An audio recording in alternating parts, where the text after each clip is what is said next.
Decía Romy Schneider, la famosa actriz, que podía interpretar un papel de fascista en una película antifascista, pero que nunca haría el papel de una antifascista en una película fascista. En Madrid, Isabel Díaz Ayuso ha dicho que quiere hacer de fascista en una película fascista y por eso quiere gobernar Madrid con sus locuras y con Vox.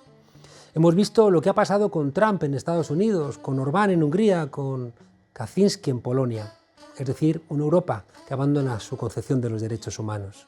Vox es el partido que exigió que se rompiera la placa que recordaba a los republicanos fusilados en la tapia del cementerio de la Almudena. Es el partido que insultó a las 13 Rosas, es el que promociona que se vandalicen estatuas y murales de la gente que trajo a España la democracia.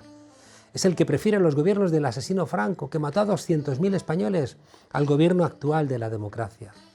Por cierto, prefiere al gobierno ese que fue ayudado por Hitler para ganar la guerra y también que a su vez ayudó a Hitler en el Holocausto. Casi 10.000 españoles acabaron solamente en el campo de concentración de Mauthausen.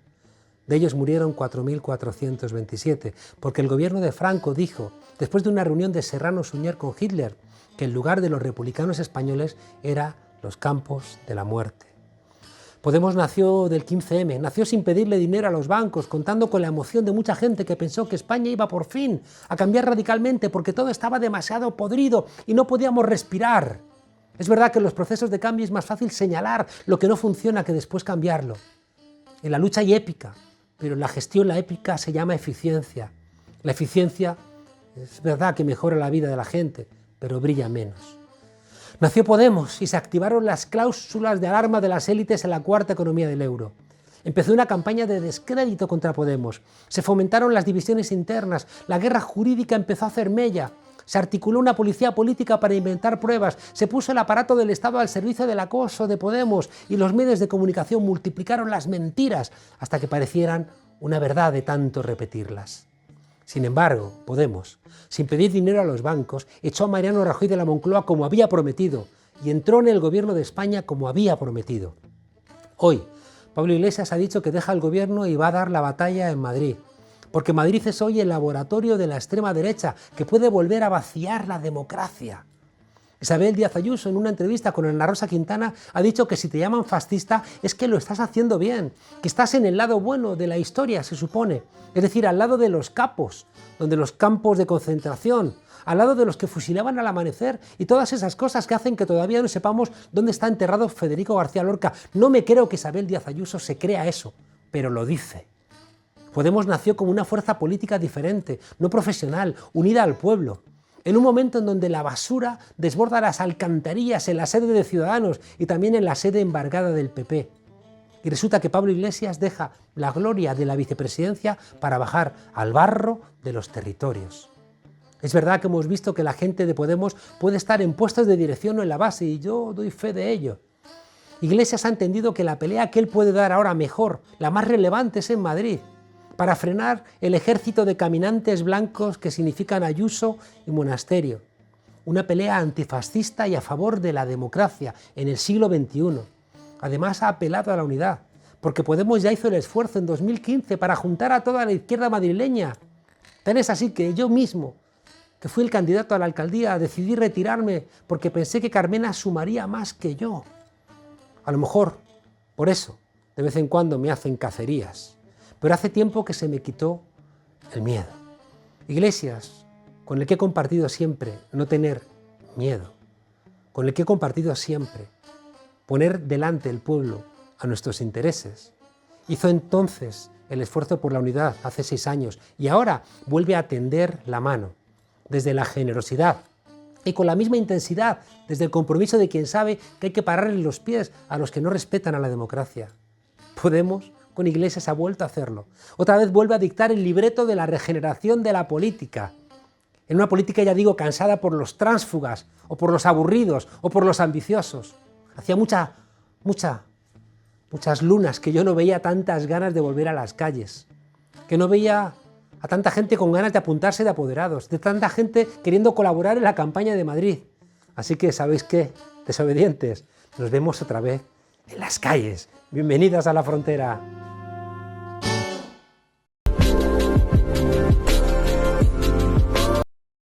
Lawfare es una palabra inglesa para referirse a la guerra jurídica. Los golpes de Estado no van a ser como el del 11 de septiembre del 73, con aviones bombardeando el Palacio de la Moneda, sino que son fórmulas jurídicas que sacan del tablero siempre a fuerzas políticas de la izquierda. Lo acabamos de ver en el caso de Lula. El caso es que la judicialización de la política tiene una vertiente que termina por vaciar la democracia. Acabamos de vivir en Madrid una discusión que, al igual que hemos visto en muchos casos en Cataluña, son los jueces los que deciden finalmente sobre cuestiones que son políticas. Y para hablar de algo que creemos pone en jaque a la propia democracia, hemos invitado a José Antonio Martín Pallín, magistrado emérito del Tribunal Supremo.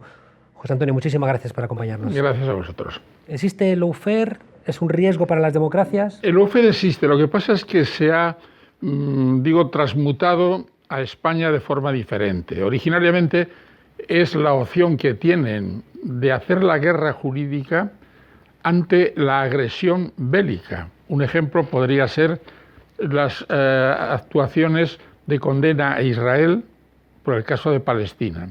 Es decir, los tribunales internacionales, la justicia universal, el caso Pinochet, cualquier actuación, ahora Assange, etcétera, etcétera, tienen la jurisdicción como medio para contrarrestar un ataque bélico. En el caso de Israel era del libro. Después se ha transmutado y se ha transformado en lo que los anglosajones llaman el activismo judicial. Entonces los jueces entran en actividades políticas y nace precisamente de la época en que el Tribunal Supremo norteamericano anula 42 leyes de desarrollo progresista y social de la nueva frontera de Roosevelt, y entonces ya empieza el nuevo contrato. El New Deal, efectivamente. Y entonces ahí ya la gente empieza, las alarmas se disparan. Es que fueron 42 leyes, ¿no? Ni una ni dos, entre ellas la reforma agraria, que curiosamente había enviado a un señor a estudiar la reforma agraria de la República. Pero bueno, anécdotas aparte. Y ya después se pervierte ya del todo y se utiliza como instrumento para eliminar contrincantes políticos. Y entra en la política, y esto ya es la degradación de la justicia, del derecho y todo. Pero eso señala directamente, yo lo he vivido mucho en América Latina, a tribunales supremos o tribunales constitucionales que están cooptados por los gobiernos durante decenios conservadores, ¿no? Y que cuando ganan fuerzas políticas de la izquierda se atrincheran ahí, en apoyo siempre con los medios de comunicación para disparar, torpedear, incluso como hemos visto en el caso de Lula, para encarcelar a un candidato que le sacaba entre 15 y 20 puntos a Bolsonaro en las encuestas. Son tres ejemplos, pero serían Lula, Correa y Evo Morales. Los tres están más o menos en el mismo marco. Sí, en el caso también a Cristina Fernández de Kirchner. Fernández de Kirchner. Efectivamente, los tribunales se convierten en activistas partidistas y eliminan, en vez de electoralmente, eliminan jurídicamente a los contrincantes. En el caso de Lula, a mí siempre me pareció un escándalo. Por ejemplo, ahora hay un fenómeno que yo quiero denunciar. El señor Borrell, atribuyéndose unas competencias que sí tiene de la Unión Europea, se ha puesto muy exquisito ahora con la detención de la golpista boliviana. Pero nadie dijo nada cuando Bolivia, de una manera absolutamente aberrante, echó a Evo Morales con procedimientos judiciales. Lo mismo pasó con Correa, lo mismo ha pasado con Lula. Lo mismo pasó con Zavala en el Ecuador, que resulta que lo sacaron de la cama en pijama en Honduras. A punta de bayoneta y no pasó nada. Con el apoyo de la guarnición norteamericana. Y nadie dijo absolutamente nada. Por eso me extraña mucho que ahora se ponga tan exquisita la Unión Europea, que tiene que tener un juicio justo, por supuesto, eso no lo niega nada. ¿Y qué se puede hacer, José Antonio? Porque yo vengo ahora mismo de un juicio contra mi persona, yo no soy candidato de nada, pero de pronto, por unas sospechas y rumores, me acusan, el juez acepta la acusación, el he protagonizado 6, 8 portadas de este país en vísperas de las elecciones catalanas. El juicio se va a archivar porque las pruebas que yo he presentado hoy, si me las hubieran pedido hace 8 meses, las hubiera entregado y entonces se hubiera desmoronado todo lo que decía la UDEF. Sin embargo, no lo han hecho porque entonces hubieran perdido todo este espectáculo mediático. ¿Cómo nos defendemos de esta guerra jurídica? La fórmula jurídica es que los jueces sean conscientes de cuál es su labor en un Estado de Derecho con división de poderes. ¿Y si no lo son? Pero claro, esto en Norteamérica reaccionaron contra el activismo judicial aplicando la autorrestricción. Es decir, los jueces tienen que ser lo suficientemente valerosos, lo suficientemente conscientes de sus competencias exclusivamente jurídicas para rechazar de plano, e incluso el ordenamiento jurídico debía poner una sanción, aquellas acusaciones volátiles, inconsistentes y de matiz netamente político, como es tu caso. O sea, un juez fiel al cumplimiento de su deber, lo que tenía que haber hecho en tu caso y en otros muchísimos más, es decir, mire usted, inadmito de plano las denuncias y las querellas y vayan ustedes a otro sitio. Esto no es una cuestión jurídica, no hay indicios, esto es la utilización torticera de el sistema judicial para eliminar, desacreditar, etcétera, etcétera, a un contrincante político. Al final, lo que termina derrumbándose es todo el sistema, ¿eh? Como esto prolifere, el sistema no funciona. Claro, pero vemos que cuando hay angustia, por ejemplo, por la derecha, que sabe que no le salen las cuentas para ganar electoralmente, puede utilizar su presencia en las instituciones judiciales para intentar ganar en el Poder Judicial lo que no puede ganar en el Poder Legislativo. En España lleva más de 2 años caducado el Consejo General del Poder Judicial y no parece que sea un problema para nuestra democracia. Bueno, yo lo del Consejo lo dejaría un poco al margen porque el Consejo no es Poder Judicial. O sea que por mucho que se empeñen en nombrar a excelsos ángeles jurídicos, el Consejo pues lo hará bien o lo hará mal, pero los que verdaderamente tienen el Poder Judicial son los jueces. Pero tienen efectos poderosos cuando nombra a un juez y no a otro a cargo de un juzgado. Hombre, efectos colaterales sí que tienen. Por ejemplo, el presidente de la Sala de lo Contencioso Administrativo del Tribunal Superior de Justicia no es el presidente de la sección. Lo ha nombrado el Consejo por razones políticas, o la mayoría del Partido Popular, y se ha arrogado, que lo tiene, la competencia para presidir la sala. Este autocandidato lo preside él, podía haberse quedado al margen. Dice, mire usted, esta sección no es la mía, pero le han dado la competencia, el Consejo, para poder presidir todas las salas en las que pueda influir o intervenir. Eso sí que es una perversión del sistema, aparte de la aberración jurídica que han cometido, saltándose y cercenando voluntariamente una ley.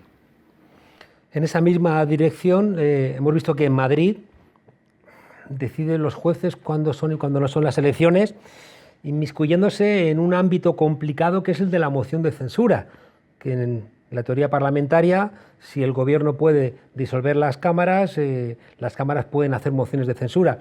Y esa discusión, que es evidente y que puede tener diferentes interpretaciones, no parece lo más sensato que la tengan que solventar los jueces. Bueno, en este caso yo creo que era inevitable. Así como en Cataluña fue una injerencia intolerable, ¿quién es un juez? ¿Dónde lo ha estudiado? ¿En qué tema ha estudiado que las elecciones tenían que ser el 14 de febrero y no el 5 de mayo? Eso no es una misión de un juez. En el caso de Madrid es diferente porque confluyen 2 leyes, el Estatuto de Autonomía y una ley autónoma exclusiva para la disolución de las cámaras, que se hizo en el año 90, en tiempo de Jesús de Leguina, porque en el Estatuto no había competencias para disolver las cámaras por parte de la Presidencia. Entonces, en el año 90 se hace esto.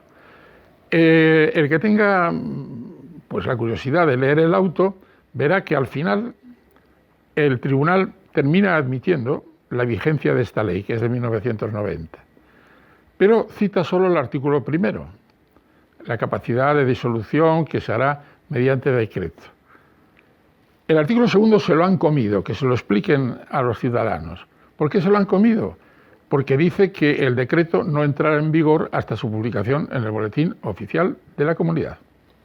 Ese artículo que, como bien dice, está ahí, ¿no contradice esa lógica de que el gobierno puede disolver las cámaras? Porque si no, cada vez que el gobierno disuelve las cámaras hay un interregno en el cual siempre el Parlamento puede declarar una moción de censura. Pero hay dos remedios. Uno, que podría ser discutir si hay fraude de ley o no. Yo ahí no entro. O sea, así como sostengo rotundamente que si se rompe el sistema jurídico, si se dice que un decreto entra en vigor antes de su publicación, el sistema de la moción de censura, que si hay fraude de ley o no. Pero es que además hay otro remedio mucho más sencillo, que lo estamos viendo estos últimos años, que es que si a la señora Ayuso lo hubieran informado bien, el decreto previsto lleva firma de las 12:50 más o menos, no lo sé. A las 12:51 se le da una tecla y se hace una edición especial del boletín de la provincia. Y se acabaron las discusiones. Ya. Hay otro elemento de fondo que es preocupante y usted ha planteado que se puede golpear a la democracia. Claro, si de repente todos los líderes o las personas conocidas de una fuerza política, antaño se les mataba, en Colombia se les mata, lo vimos con la Unión Patriótica y demás, pero si aquí se les imputa o se les condena y se les inhabilita, al final indirectamente estás impidiendo que una fuerza política pueda hacer política. ¿Cuál es la invitación que se está haciendo? Bueno, efectivamente hay una barrera que no se puede saltar, que es para los que sean parlamentarios. Para los parlamentarios se necesita el suplicatorio. Es decir, que el Parlamento dé autorización para proceder contra un parlamentario. Lo que pasa es que las fases de investigación, pues ahí están, pero tienen trascendencia mediática. Si en un momento determinado el juez avanza y quiere seguir adelante, tiene que pedir el suplicatorio. Es el caso, me parece, de Alberto Rodríguez, que se pidió el suplicatorio. El caso de Isa Serra. De Isa Serra, etcétera, etcétera. Eso es una pequeña barrera. La otra, como digo yo, es que el juez, como decía el Lord Canciller inglés, tenga el valor suficiente para enfrentarse a la que le va a caer. Porque claro, es que el otro escenario nadie lo quiere contemplar. Es que hay una catarata mediática que está apoyando los intereses de la derecha, en este caso del Partido Popular. Todavía no se han atrevido a salir en coro a defender a Vox, porque sería verdaderamente inaudito en la Unión Europea y en un país democrático, pero si hay que salir, se sale, ¿eh? No va a haber ningún problema. Esto no pasa en ningún país. La calidad de los medios de comunicación de este país deja mucho que desear. La calidad democrática, la profesional, cada uno con la que quiera. Hemos visto estos días a ciudadanos quejándose lastimosamente de que los medios de comunicación controlan, cambian tertulianos, manipulan estadísticas, como si eso no hubiera sido lo que se hizo con ellos cuando interesaba que ellos emergieran. Y ahora que se han convertido en una fuerza política molesta para la reconfiguración de la derecha, los mismos medios que los auparon están apuntando a acabar con ellos. Y no sé si los jueces, porque la decisión, ¿no?, del Tribunal Superior de Justicia de Madrid diciendo que hay elecciones también debilita y apuntala a Ciudadanos. Sí, por supuesto, pero fíjate que hay otra cuestión. Yo he puesto sentencias en el Supremo, es un delito la compra de votos. Es un delito.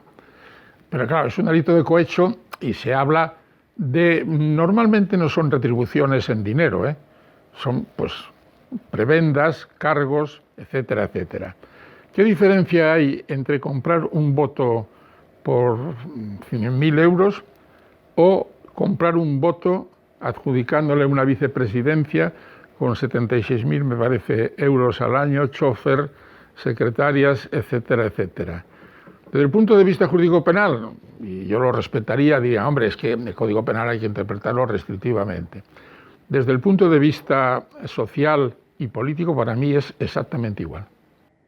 En España no se castiga a los tamayazos, no se hizo con Tamayo y Sáez, los de Murcia incluso sale Teodoro García Egea haciendo énfasis de cómo han logrado, ¿no?, recuperar a 3 miembros de Ciudadanos para el gobierno, a cambio, como usted dice, de prebendas, de dineros, de choferes. ¿Y el derecho no puede ayudar en ese sentido a solventar democráticamente esta situación? Yo creo que eso es una compra. Yo creo que ha estado muy acertado Edmundo Val cuando hablaba de la caja B. Eso es una caja B para comprar a 3 votantes de Ciudadanos, ¿no? Lo que pasa es que, repito, para que nadie se alarme y crea que estoy desbarrando, penalmente encajarlo habría que hacer una interpretación analógica y es un poco complicado. Ahora, política y socialmente esto es exactamente igual. A mí que más me da que me paguen 100.000 a que me den, peor todavía, que te den un cargo representativo. Una última pregunta, magistrado. Usted escribió un libro, El gobierno de las togas, como una alerta, ¿no? de una deriva que termina vaciando nuestras democracias. Efectivamente, y todo proviene de mi dedicación desde hace muchos años al estudio de la jurisprudencia norteamericana del Tribunal Supremo. Un país no puede estar en decisiones políticas en manos de los jueces. Y además, bueno, si un parlamentario ha matado, pues, por ejemplo, yo he tenido en el Supremo a un, no voy a, para que no lo identifiquen, por delito de abandono de familia por no pagarle las cuotas, la asignación a su mujer. Y dice, bueno, aquí no hay nada político. Esto, efectivamente, este señor ha dejado de cumplir una resolución judicial que le obligaba a pagar una pensión. Y ahí le embargaron la cuenta por lo mismo. Está el código ahí y nadie podría decir que se está metiendo en terrenos políticos. Más, pedimos el suplicatorio y se nos concedió inmediatamente, vamos, sin ningún problema. Este es el límite. Hay la autorrestricción del juez para saber cuándo está pisando terrenos políticos, tiene que ser muy restrictivo, y en segundo lugar también digamos, el ambiente o el clima de sentimiento democrático que debe arraigar en una población diciendo, mire usted, esto no es tarea de un juez. Y ya lo he oído ahora con cierta frecuencia. Algunos que son no muy entusiastas de la democracia en general, decir que por qué los jueces tienen que volver otra vez a resolver un conflicto que se fraguó en la Asamblea de Madrid por razones estrictamente políticos con el detonante de Murcia, ¿no? ¿Es realmente verdad que la justicia es igual para todos en España? Es más igual para unos que para otros, como diría Bertolt Brecht. Depende del dinero, de la influencia. No, yo creo que no, yo vamos, estoy convencido que en la inmensa mayoría ningún juez ha sido comprado directamente con dinero, pero sabe que se juega su carrera política, cosa que un juez norteamericano nunca se juega su carrera. El juez Johnson de Minnesota es un personaje respetado en su sociedad. El juez Pérez de Soria, si no sale de Soria, sus concesionarios dicen, este tío no vale para nada. Esto sociológicamente hay que comprenderlo también. Entonces, ese deseo de hacer carrera, pues muchas veces lleva a tomar algunas actitudes no aconsejables, ¿no? Por decirlo de alguna manera. Pero comprar con dinero, yo creo que no, en absoluto. Ahora, que si uno se mete, hombre, yo mismo que llevé el caso Banesto, pues todavía andan por las tertulias criticándome y poniéndome por el caso Banesto, pero vamos, a mí a estas alturas me importa un bledo y me importó un bledo en aquel momento, ¿no? Por tanto, repito, la esencia de todo está en que el juez, además de conocer derecho, además de saber lo que son los valores democráticos, tenga el valor suficiente para enfrentarse a lo que podemos decir, bueno, esa masa mediática que se va a lanzar contra él. Tanto si es un político como si es un banquero, ¿eh? ¿Y hay alguna varita mágica para que los jueces puedan ejercer realmente su independencia en España? Pues sería una varita mágica. Yo creo que el sentido de la ética y de la responsabilidad de cada uno. No hay otra varita mágica, y saber que si cumples con tu deber, pues eres un ciudadano que te puedes ir a la cama con una sensación de tranquilidad que si no tendrías, ¿no? Decía Perón que el ser humano es bueno, pero que si lo vigilas es mejor. Sí, también puede ser. Pero fíjate, ¿quién vigila al vigilante, magistrado? Pues al vigilado o vigilante, pues tiene sus pautas, tiene sus leyes, sabe, o sea, él no puede aplicar la astrofísica, ni fórmulas químicas, ni fórmulas parlamentarias como se utilizó en Barcelona para determinar. Sabe que su limitación son las leyes. En algunos casos, en el tuyo, es el derecho penal. En el caso que te acabo de mencionar de las pensiones, es el derecho civil. En otros casos serán actos administrativos que hay que anular porque no se adecúan a derecho. Y derecho laboral, esos son los instrumentos que debe manejar un juez. Caiga quien caiga. ¿No es bueno para un país que te enmienden la plana desde instancias superiores, por ejemplo las europeas? Hombre, por supuesto. Lo que pasa es que yo detecto, también sigo mucho Estrasburgo, detecto que ya hay una especie de cansancio. En el sentido que decir, bueno, ya está bien de que España venga, pero ¿qué país es ese que nos está atiborrando con recursos? Unos admiten, otros no se admiten, otros se salen con fórmulas elípticas, porque es que ya no pueden aguantar más. O sea, yo creo que tenemos el récord Guinness de los recursos ante Estrasburgo.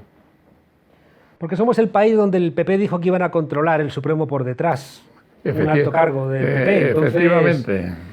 Estamos un poco consternados. Pero eso tuvo una doble función. Por un lado, reflejar una realidad. Y por otro lado, hacer volar un pacto que ya le habían dicho que habían metido la pata porque habían puesto 10 y 11, y que entonces ganaban los progresistas.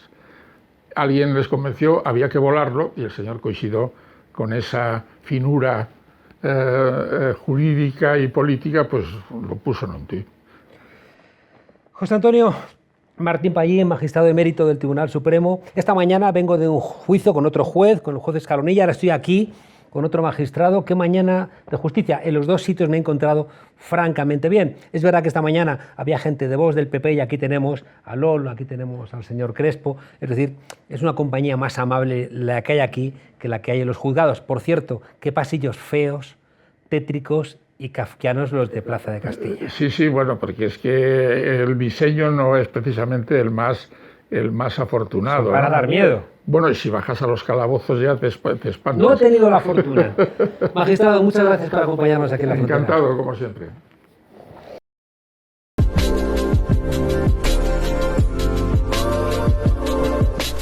Cuando te llaman fascista sabes que lo estás haciendo bien.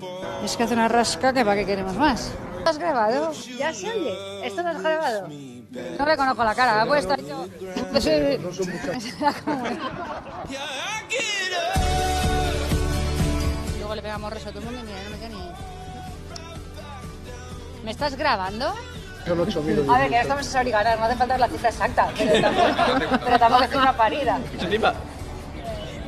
Me queda gusto. Qué bien se viene el Alcorcón. Cuando te llaman fascista sabes que lo estás haciendo bien. ¡Ay, a otro perro con ese hueso! L'affaire o guerra jurídica se refiere a la instrumentalización de la justicia o judicialización de la política, la persecución judicial como herramienta de poder.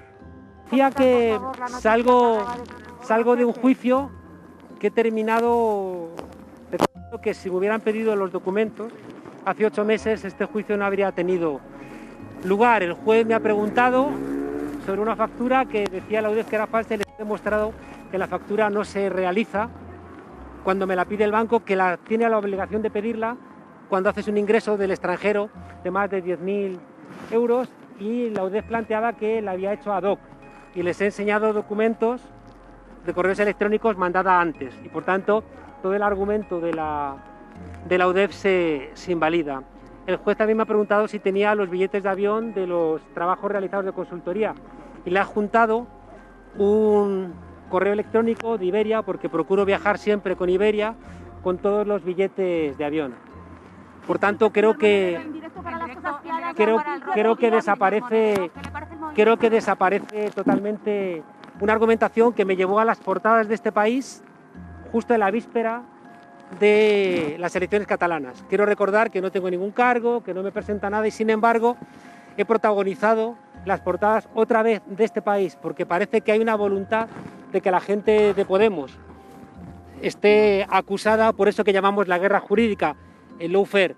Pero solamente quiero decir que si alguien piensa que nos van a meter el miedo, se equivocan radicalmente. Hasta mañana, desobedientes.